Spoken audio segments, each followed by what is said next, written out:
And next we have storyteller extraordinaire, Avery Hill, live and in person.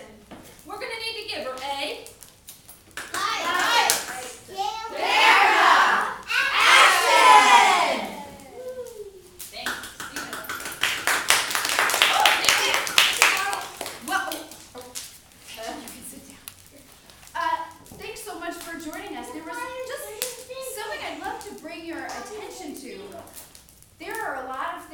different about different kinds of people. You know, there are people who live far away, there are people who live very close to us, there are people who live in different countries and speak different languages. There are a lot of things that are different.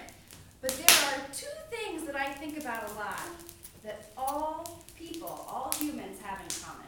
No matter where they live, what their family is like, what language they speak, there are two things that all humans have in common. And one of them is right here. The TV phone. The TV is starting to fall, but it'll be fine. One thing that all humans have in common is that they build fires. And it started when they first built fire, it helped them survive better because they were able to cook meat and cook things that helped them eat and become healthier and live longer. And so it became a matter of survival. But we don't always use fire just to cook things and to survive, right? We gather around the fire, often in a circle, just like this, to be together and to sing songs together and to kind of just wonder about the world. And that's connected to the second thing that all humans have in common. No matter if you live in a tribal civilization deep, deep, deep in the jungle, you live right here in Bainbridge Island, you live at the top of the Himalaya Mountains or deep, deep, deep in the jungles of Africa, no matter where you live, you will always find among human civilizations that, especially when they're gathering around a fire, they like to tell stories. Do you folks like to hear stories? Yeah. Do you tell stories to each other sometimes? Yeah. I hope some of you will be able to tell some stories to us tonight. But I'd like to open with a story tonight as a way of just welcoming everybody and thinking and kind of wondering a bit about the world. Oh, there goes our teepee. That'll be fine. Well, going along with the explorer theme, I was learning about an explorer recently, and you know, she's pretty well known in American culture. We see her a lot. She's on a coin, and there are monuments to her, and I'm sure that you've heard her name before, but very few people remember who she was and what she did. Her name was, I think I heard it whispered over here. What do you think, Garrett? Sacajawea. And what do we know about Sacajawea? Oh, what do we know? What do we know? Because I had to think to myself, what do I know about Sacajawea? But go for it, Preston. What do you know? Just anything you know about her. Was she a good tracker? Was she a good tracker? Good question to keep in mind. Or am I thinking of a different person? What? Is it one idea that you have that you remember? Yes, She Garrett. was an interpreter for Lewis and Clark. An interpreter. What does an interpreter do? Interpret. What do you know, Garrett? I mean, what does that mean when you say that?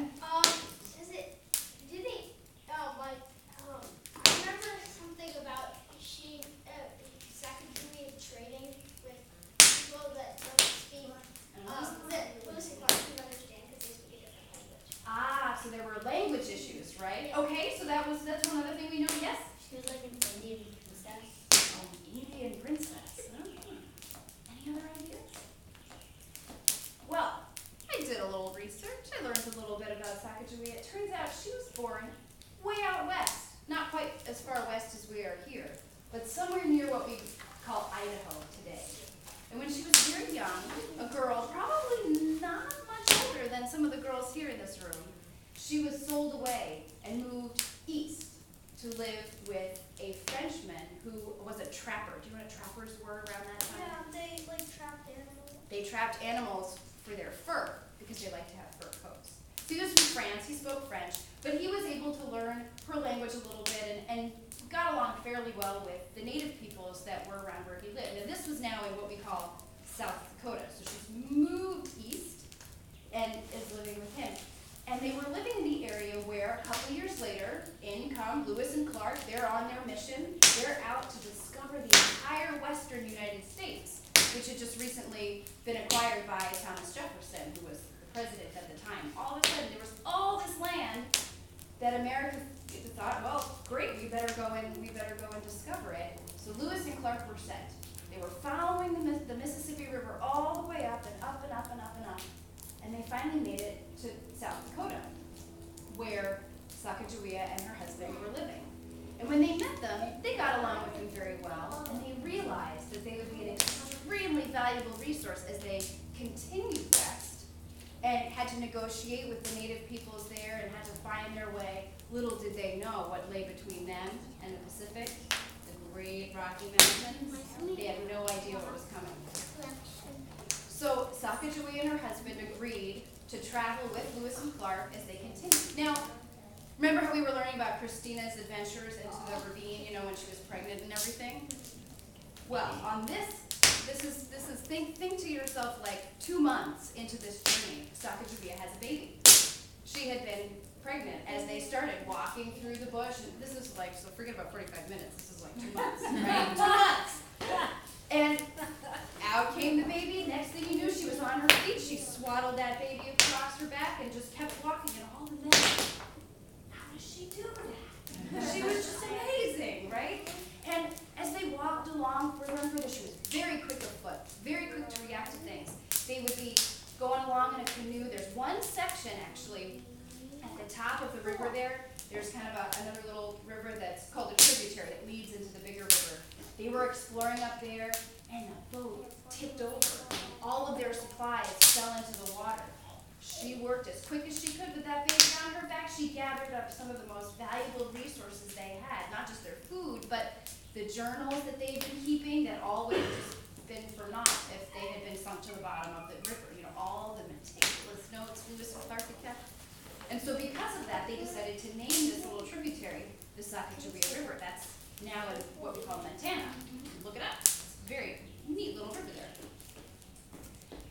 And then as they got further and further, they realized they were going to have to cross the Rocky Mountains.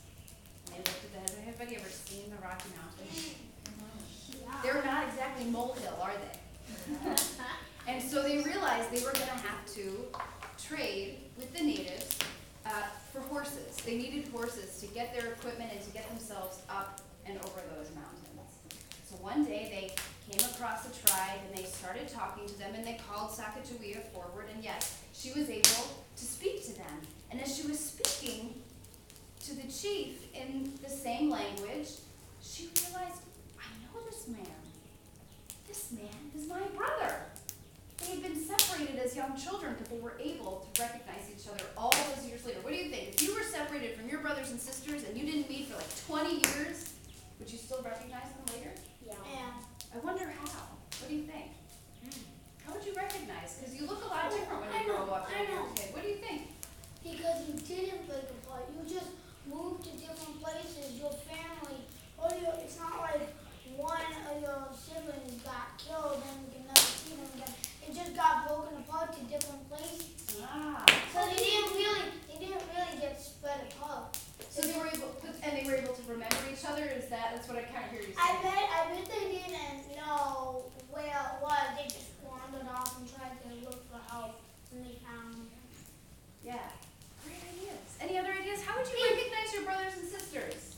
Go for it, Owen. The thing that we wanted is a new brother and sister. I think is the one they've been living for. Great. Well, thanks for your ideas. She recognized him right away, and they have record of it in Lewis and Clark's journals that when she saw his face, that a smile broke out on her own, and they hugged each other and they were dancing.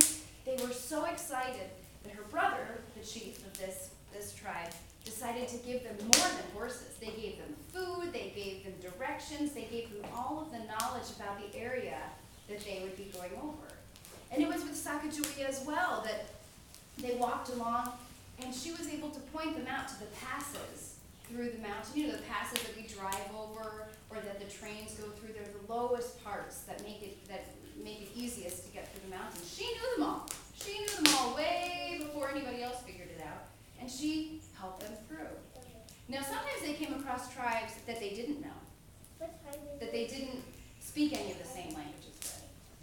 And when they came across them, they realized, well, Lewis and Clark realized that it was an extremely good thing that Sacajawea was with them. Because among the native peoples all throughout the country, it was custom that if you were on a mission, not as warriors, but on a peaceful mission in your travels, you always had a woman with you. Because there would be no reason to fight if there was a woman, and they certainly wouldn't want to risk that with the woman right there. So anytime they came across a tribe that they were unfamiliar with, they knew they were okay, because by having Sacajawea with them, there was peace between the two peoples. So they continued and continued, and they made it to their destination, and then they thought, wow, we made it all the way here, look at what we did, and now we gotta make it all the way back home. And so they had to turn around, and the same as on the way out, Sacajawea led them right back, all the way back to where they needed to go. And at the end of their journey, William Clark, of Lewis and Clark, had fallen in love with this family, with the little baby boy and Sacajawea and her husband, and he said, please, come to St. Louis. I'm starting schools for the native peoples, and we want to learn more about them, and we want to teach them our own customs. Please come to St. Louis and live here, and I'll take care of your children. And they did just that. Their children ended up enrolling in one of his schools, and he adopted them later as his own children. Now, there's a question as to whether Sacajawea and her husband died very young, and that's why they were adopted, or whether they simply couldn't, they sent them off like to a boarding school, and William Clark just ended up adopting them because they just lived so far away. There's even been mention of the fact that Sacajawea left her husband and said, you know what, I'm going back to my people. That there's a story of her great journey back to what we call Wyoming now, where she married into a different tribe and ended up living out a life and having more children there while her other children were with William Clark. Nobody really knows. It's kind of a big mystery. But what we do know is that if it hadn't been for her, who knows what would have happened to Lewis and Clark, if they would have even survived. There's no way of knowing. And so we honor her today. We tell her story, and if you've ever seen the dollar coins, you can see she's there. She's always pictured with a little baby on her back. And there are monuments all over the country to her. So the next time you see her, you can take a look and remember that even though she wasn't quite the explorer that Lewis and Clark were, and she doesn't have her name included in that expedition, that she was invaluable to that expedition. And sometimes the smartest explorers are the ones that bring along the best guides. That's the story of Sacajawea. That was awesome. I did not know that much about Sacajawea, and now I totally feel like I can share that with others. And in order to celebrate that Sacajawea story, Avery, we thought that we could do a little cooperation clap. So in order to do that, you're going to need to sit closer to your family. Okay? Avery's gonna